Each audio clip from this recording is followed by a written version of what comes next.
Hi friends, praise the lord. யோசேப்புக்கும் தாவீதுக்கும் கிட்டத்தட்ட ஒரு 700 ஆண்டுகள் இடைவெளி இருந்தாலும் இவர்களுடைய வாழ்க்கையில நடந்த ஒரு சில சம்பவங்கள் ஒரே மாதிரியாய் அமைந்திருப்பது நம்ம எல்லாம் ஆச்சரியப்படுத்துங்க.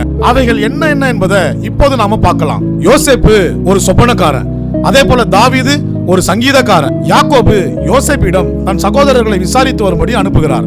அதே போல ஈசாய் தாவீதிடம் தன் சகோதரர்களை விசாரித்து வரும்படி அனுப்புகிறதை கவனியுங்கள். அங்கு யோசேப்பு பார்வோனுக்கு சவாலாக இருந்த பார்வோனின் சொப்பனத்தை விளக்குகிறார். இங்கு தாவீது சவுலுக்கு சவாலாக இருந்த கோலியாத்தை வீழ்த்துகிறார். அங்கு கர்த்தர் யோசேப்போடு கூட இருந்தார், அவன் காரிய சித்தி உள்ளவனானான்.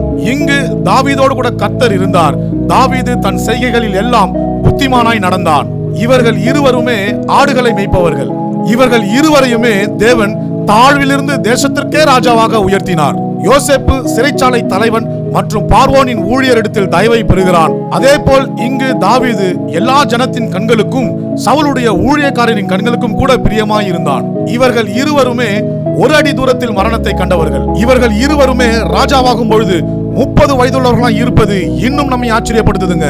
அதே போல பிதாவாகிய தேவன் தம்முடைய ஒரே பேரான குமாரனை நமக்கு தந்து கிறிஸ்துவையும் நம்மையும் ஒன்னாக்கிட்டாருங்க. சுவிசேஷத்தினால் நம்மை உடன் சுதந்திரவாளியாகவும் கிறிஸ்துவுக்குள் அவர் பண்ணின வாக்குத்தத்தத்துக்கு நம்மை உடன் பங்காளிகளாகவும் மாத்திட்டாருங்க. கலாத்தியர் 2:20 படி, இனி நான் அல்ல, கிறிஸ்துவே எனக்குள் வாழ்கிறார். அந்த கிறிஸ்துவின் அன்பை விட்டு நம்மை பிரிப்பவன் யாருங்க? Thank you. God bless you.